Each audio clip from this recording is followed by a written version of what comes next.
Hey everyone, it's Tuesday of Holy Week. I hope you're having a great day. Today we are picking up back where Jesus is on this week of Holy Week before we get to Easter Sunday. So today we are in the book of Mark again, same book from yesterday, Mark chapter 14. Mark chapter 14.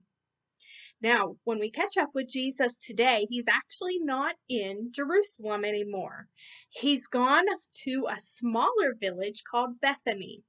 Now, it could be that he went to Bethany to stay because remember, we said on Sunday that Jerusalem was really full, had a lot of people there to celebrate the Passover. And so Jesus might have gone out to Bethany to stay for a little bit before it was time to celebrate the Passover. So he's out in Bethany with a man named Simon. Now, it's not Simon Peter, his disciple, it's a different Simon. Now, in verse 1 of chapter 14, it tells us the chief priests and scribes sought how they might take Jesus, how they might catch him, so that they could put him to death. They didn't believe what Jesus was saying. Jesus was preaching that he was the Son of God and that he could take away the sins of the world. But the priests and the scribes, they didn't believe that. And so they saw a lot of the other Jews were believing Jesus. And so they wanted to stop that. And so they wanted to stop Jesus. So they were plotting and scheming. Well, while they're plotting and scheming how to catch Jesus, Jesus is out here in Bethany in the house of Simon. Well, the Bible tells us that a woman came to where Jesus was in Simon's house, and she brought something with her.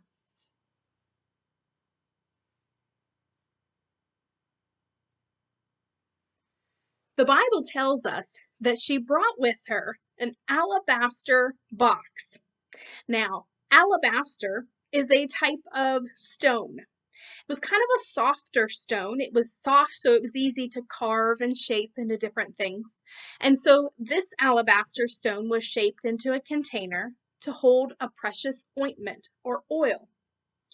And so it had this precious oil inside this alabaster container. Now, alabaster would have looked kind of like, if you've ever seen white marble. It's white in the background. It's got like swooshes of black through it. And so it looked like that. Now, a lot of times they would keep precious oils in an alabaster container. And they would seal the alabaster containers very tightly so that the oils inside would be preserved and stay fresh. And oftentimes they would be sealed so tightly that you would have to actually break the alabaster container to get to the oil that's inside. So this woman has brought this alabaster container with some precious oil inside. In fact, the Bible says that the ointment was very precious.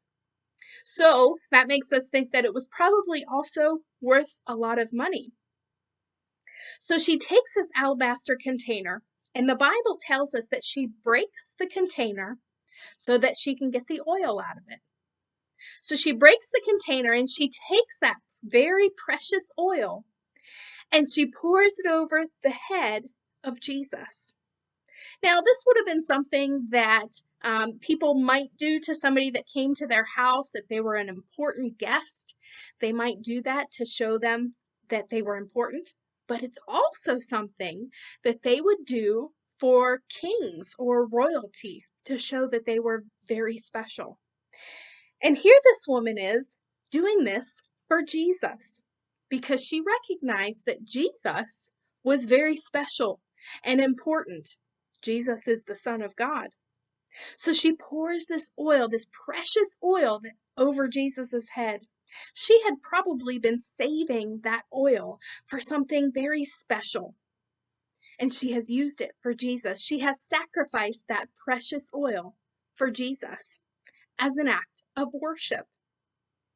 Well, some of the people that were nearby saw what happened, and they started murmuring amongst each other, talking about what was going on. And the Bible tells us that they said, in verse 5, 4 and 5, why did you waste this oil? Why'd you waste this oil by pouring it on Jesus's head? Why didn't you sell that oil and then take the money and give it to the poor? The poor need the money. Well, Jesus heard what was going on.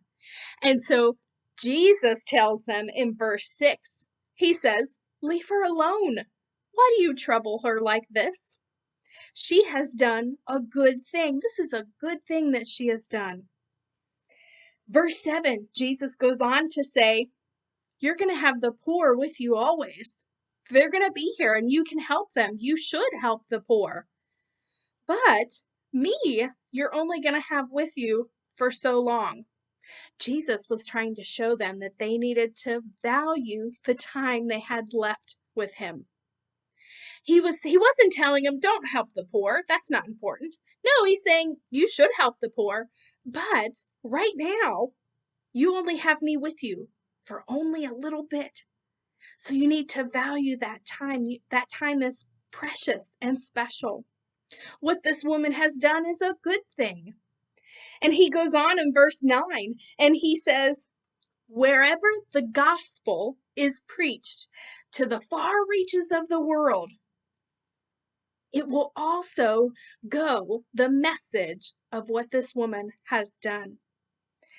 And so the people that were listening, some of them might have understood, some of them might not have really understood what Jesus was talking about. But Jesus, remember, is omniscient. He knows all. So he knew what was coming in just a few days. He knew he didn't have long left with the people. So he was trying to teach them lessons as much as he could while he was there. Jesus goes on to other people on this day and teaching and preaching to them about all kinds of different things. Tomorrow is Wednesday, and we'll talk about what happens on Wednesday. I hope you have a great day.